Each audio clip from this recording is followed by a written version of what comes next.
এখানে পেট দেখলেই তো বোঝা যায়। ওরে বাবা, ওটা মনে একটা গুদাম ঘর নাহিদের। ওটা কি অবস্থা হয়ে গেছে, মানে পেটটা মনে একটা গুদাম, টাকার গুদাম।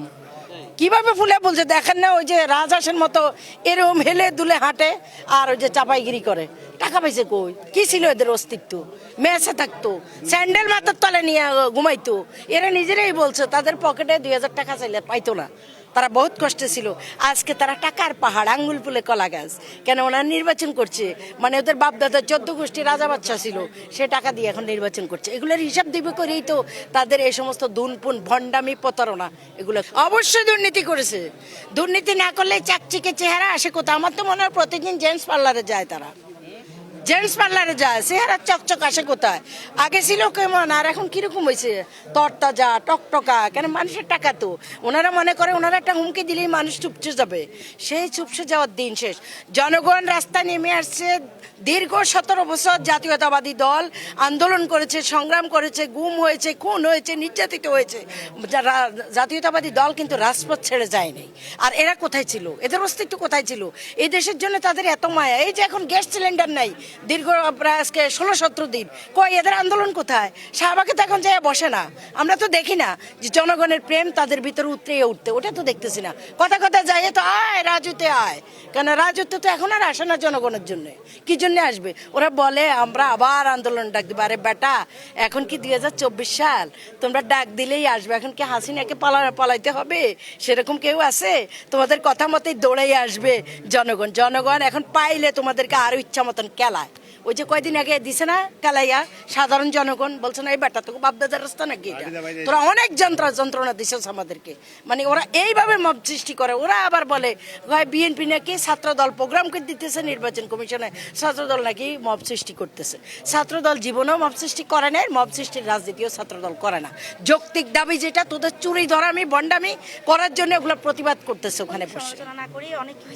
ঠিক আছে না, এটা আপনি কথা বলেন না। আমি কি করবো না বলবো এটা আমার ব্যাপার।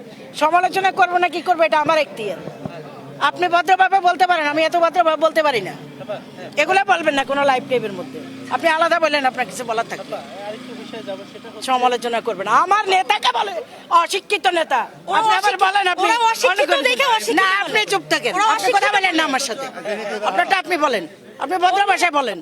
আমার এত ভদ্র ভাষা নাই, আমরা ভদ্র ভাষায় থাকতে পারি না। এখন কারা বেশি দুর্নীতি করেছে? যখন একটা দল সরকার গঠন করবে, একটা দেশ যখন মানে নির্বাচনের পরে বিজয়ী হবে, তখন যে তলাইয়া দেখতে হবে যে তারা আসলে কতটুকু কে দুর্নীতি করেছে, কতটুকু করেছে। এখন তো আমরা ওদের আচরণে, চলন বলনে আমরা এগুলো বলতেছি। এখন আমরা যদি ওদেরকে বাংলা ওয়াশ না দিই তাহলে তো হবে না। আমরা যদি বেশি ভদ্র থাকি, আমাদের ভদ্রতা দেখেই ওরা মনে করতেছে আমাদের দুর্বলতা, মানে অতি ভদ্র হয়ে গেছে তো এই জন্য মনে করতেছে আমরা আমাদের দুর্বলতা। কিন্তু আসলে আমরা ভদ্রতার পরিচয় দিয়েছি। আমরা তোদের মতো লেবাসদারি না। আমরা যা বলছি সঠিকভাবেই বলছি, সঠিক উত্তরটাই দিয়েছি। কিন্তু তাই বললে এটা না, তাই না? আলতাফ হোসেন সর্দার, সাধারণ সম্পাদক, জাতীয়তাবাদী কর্মজীবী দল, কেন্দ্রীয় কমিটি। আজকে আমরা ঢাকা 17 আমাদের প্রিয় নেতা জনাব তারেক রহমানের নির্বাচনী প্রচারণার প্রধান কার্যালয়ের সামনে আমরা ইতিমধ্যে আমাদের সংগঠনের সকল নেতৃবৃন্দকে আমরা নির্দেশ দিয়েছি এবং কমিটি গঠন করে দিয়েছি কে কোথায় কোন আসনে সাংগঠনিক কার্যক্রম চালাবেন এবং নির্বাচনী প্রচারণায় সম্পৃক্ততা থাকবেন।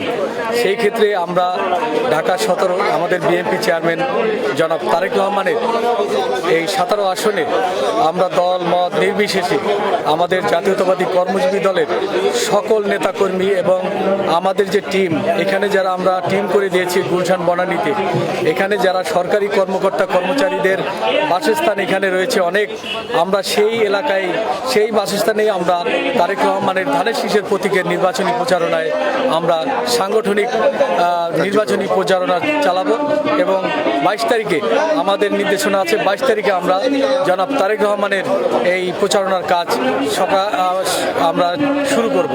সেই ক্ষেত্রে আমাদের নেতার নির্দেশনা এবং আমাদের এখানে এই নির্বাচনের যে প্রধান সমন্বয়ক বীর মুক্তিযোদ্ধা জনাব আব্দুল সালাম সাহেবের নির্দেশনায় আমরা কোথায় কাজ করব, কিভাবে কাজ করব, আমরা সেইভাবে কাজ করতেছি এবং ইনশাআল্লাহ 22 তারিখে আমাদের কর্মজীবী দলের সকল নেতৃবৃন্দকে নিয়ে আমরা প্রচারণায় নামবো। জনাব তারেক রহমানের ধানের শীষের প্রতীক নিয়ে আমরা নির্বাচন ভোট চাবো মানুষের কাছে। আমরা চাই যাতে এই 12ই ফেব্রুয়ারি নির্বাচনে আমাদের প্রিয় নেতা তারেক রহমান বিপুল ভোটে বিজয় হন।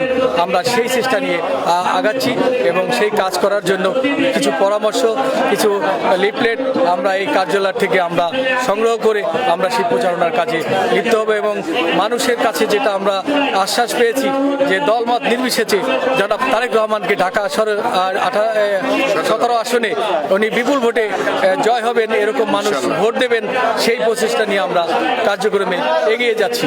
ধন্যবাদ আপনাকে।